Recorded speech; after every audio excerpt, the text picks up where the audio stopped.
vamos falar de coisa séria. Vamos entrevistar a Mariana Aldrighi, ela que é professora e pesquisadora em turismo da USP e presidente também, né, do Conselho de Turismo da FEComércio aqui em São Paulo, porque grandes eventos populares, né, já foram e serão cancelados. Por exemplo, a virada do ano, e isso tudo, gente, a virada do ano, o carnaval, tudo isso arrecada muito dinheiro para o poder público, né, Ana? Exatamente. A gente tem até a fala aqui do prefeito Bruno Covas, quando ele fez o anúncio do cancelamento do carnaval em São Paulo. Ó, a gente pode ouvir. Não teremos o Réveillon na Paulista nessa virada de ano de 2020 para 2021. Tanto a Prefeitura quanto o Governo do Estado de São Paulo, os técnicos da Vigilância Sanitária e do Governo do Estado entendem muito temerário nós organizarmos um evento para 1 milhão de pessoas na Avenida Paulista para dezembro desse ano. E aí, Réveillon cancelado porque virou o ano, acabou, né, gente? Não dá para atrasar. Agora o carnaval tá ainda numa discussão, daqui a pouquinho a reportagem traz mais detalhes sobre isso, inclusive, para postergar, Joel, passar para uma outra data. Claro, é um período totalmente inadequado para esse tipo de evento. Não dá nem para pensar nessa aglomeração toda ou nestas aglomerações todas, falando de Réveillon e Carnaval. Só que a Mariana Aldrighi, ela é especialista nesse tipo de assunto, né? E ela tem algumas alternativas que já estão sendo trabalhadas para essas festividades todas aqui da nossa cidade que foram canceladas. Vamos entender melhor isso, né? Ô Mariana, muito boa tarde, viu? Obrigado por nos atender aqui no Bora Brasil, na Rádio Bandeirantes.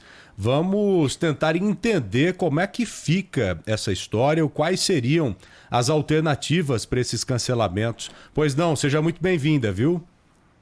Boa tarde, Joel, Ana Paula. Oi. Adorei você assobiando, eu não consigo imitar e não sei qual é o passarinho, mas achei maravilhoso. Ô Mariana, eu vou esperar o ouvinte. Daqui a pouco a gente vai colocar algumas mensagens.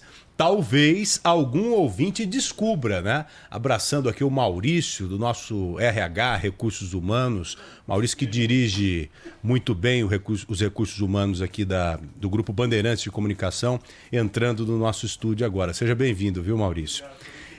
Tá bom, querido. Então, Mariana, vamos entender melhor essa história.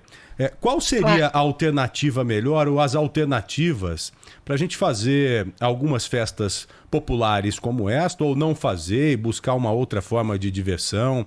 O que você e a sua equipe, por exemplo, têm pensado nesse sentido, hein, Mariana? Primeiro, eu queria muito agradecer a oportunidade. É muito importante que a gente possa ter espaço para discutir o que a gente chama de turismo. Muita gente não relaciona, né, as festas e os grandes eventos a turismo, mas está dentro da grande área de pesquisa e de estudos econômicos de turismo.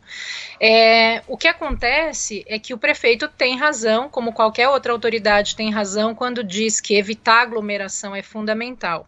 Mas a nossa preocupação vai para a relação socioeconômica, ou seja, eu preciso imaginar até que rapidamente convidar profissionais da criatividade para que eles nos ajudem a montar essas alternativas. Então, é claro, algumas das mais óbvias estão ligadas ao esquema de drive-in, ou uma disseminação geográfica de, por exemplo, explosão dos fogos de artifício, pensando no Réveillon, obviamente, né? Imaginar outros tipos de celebração que, por origem, demandem o trabalho dos planejadores e especialmente de toda aquela galera que estava envolvida nas festas, porque não é só a festa, né, Joel? A gente tem que pensar que São Paulo esvazia logo depois do dia 24 de dezembro, e aí um grupo de turistas muito qualificado vem para cá por conta de São Silvestre, da festa de Réveillon, mas também para aproveitar promoções nas lojas, nos shoppings, conhecer os restaurantes. Então, assim, o puro cancelamento da festa na Paulista, que tem o nosso apoio, para deixar claro, ele pode levar a uma consequência, né, uma atividade em cascatas de cancelamento que vai seguir prejudicando o setor. Então, há sim o que pensar. Eu não sou a pessoa mais criativa do mundo, mas de cabeça pensei nos drivings, nessa disseminação geográfica inspirada na virada cultural. Imagino que a gente possa ativar toda a estrutura hoteleira que nós temos na cidade e pensar em festas menores, com 40% de ocupação. A gente tem uma série de espaços abertos que poderiam ter ressignificação, né, de Réveillon, uma celebração, por exemplo, na manhã do dia 1º, ou algo que nos leve a contemplar um pouco mais o ar livre, mas há possibilidades. O que nos assustou é, de cara, declarar um cancelamento e não abrir uma chamada para novas ideias, para novas possibilidades que ativem esse setor. Seria uma ideia próxima do que acontece hoje com restaurantes, por exemplo. Você fazer um evento mantendo um distanciamento, ocupação de 40%, seguindo algumas regras rígidas, regras sanitárias, é claro. Seria isso? Eu queria que você, Mariana, explicasse melhor, na prática, como que funcionaria uma virada de ano, como que funcionaria um carnaval mesmo. Carnaval é a maior difícil, preocupação, né? Sem dúvida, né? Porque fica distante para a gente entender. Tem como você colocar para a gente de um jeito mais prático, por favor, para ficar claro, Mariana, por favor. Sem dúvida, é mania de professor e eu peço desculpa aos ouvintes que a gente vai tentando falar, né?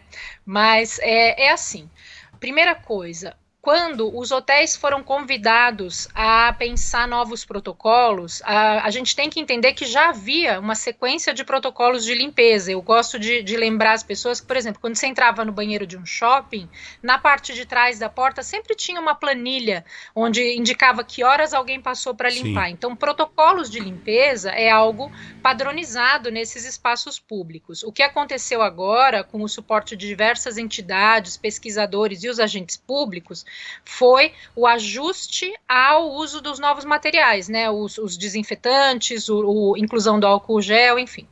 Aí, na sequência, vem os protocolos de distanciamento e de aglomeração que a gente está vendo nos restaurantes. Então, tentar manter uma distância mínima, tentar controlar o fluxo, trabalhar com sinalização de chão.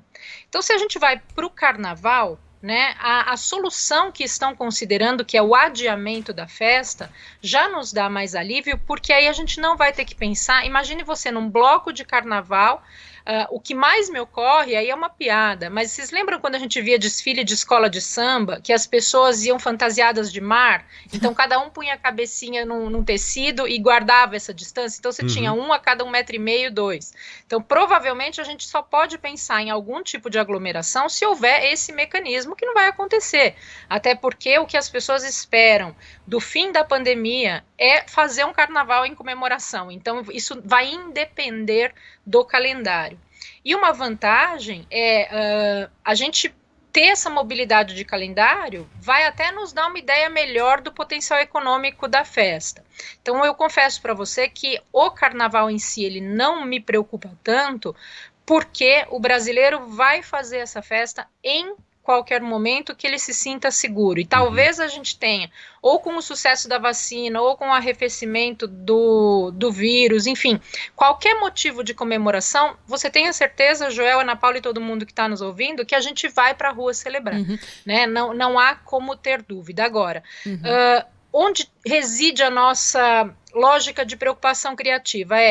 Como eu faço para evitar que pessoas que ainda não compreenderam o risco da contaminação ou não estão imbuídas disso que foi o tema que começou o programa, né? De um sentimento de amor ao próximo, de um sentimento de respeito e de solidariedade especificamente, ou seja, eu preciso ativar a economia, mas eu preciso, antes de tudo, preservar a vida e dar condições para que todo mundo continue vivendo. Então, qual vai ser a mensagem que a gente vai passar para diluir a comemoração?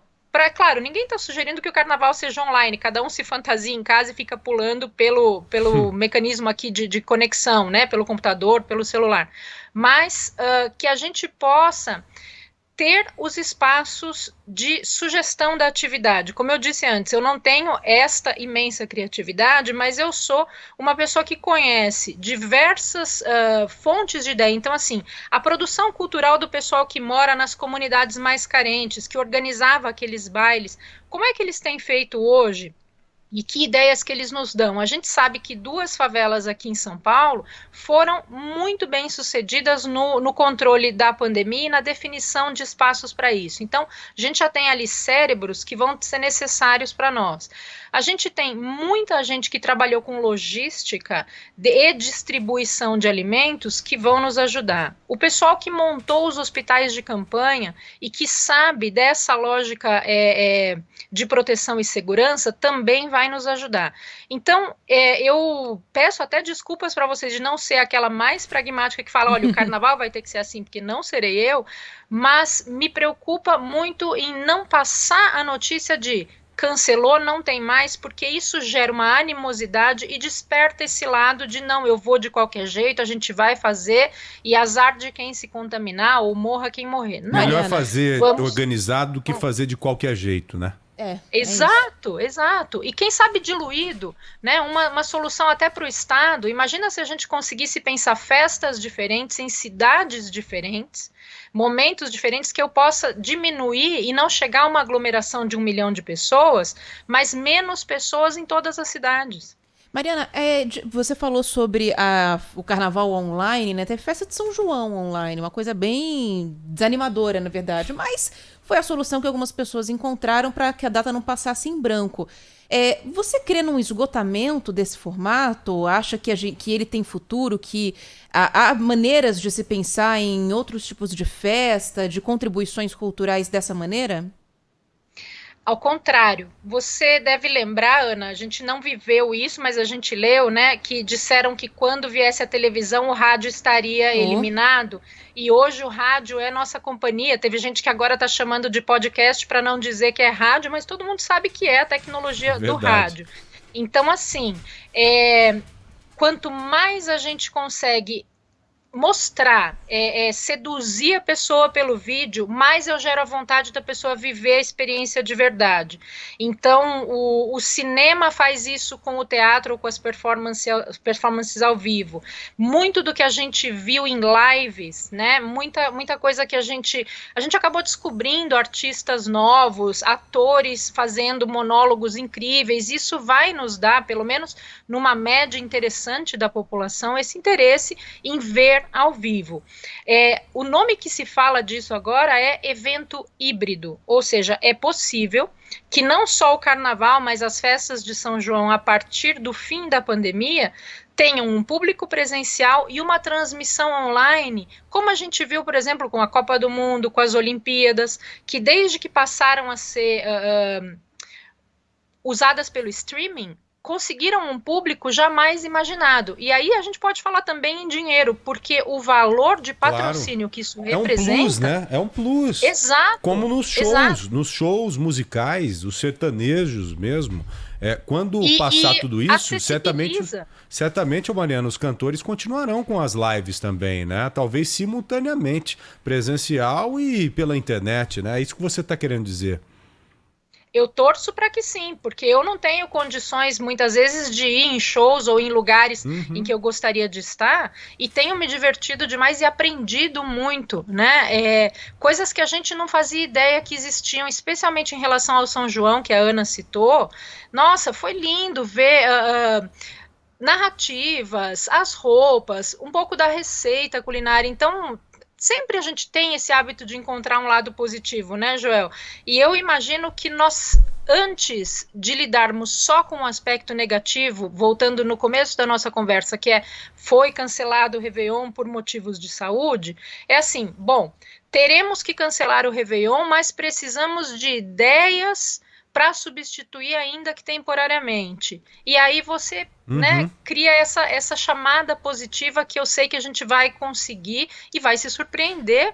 E aí, quando puder de novo, a gente volta com tanta saudade, com tanta força, que o impacto econômico vai ser talvez o dobro. Tá bom. Mariana, eu entendi o seguinte, ficou bem claro da sua parte, que o mais importante que cancelar é você pensar em algumas alternativas e não cancelar de bate-pronto.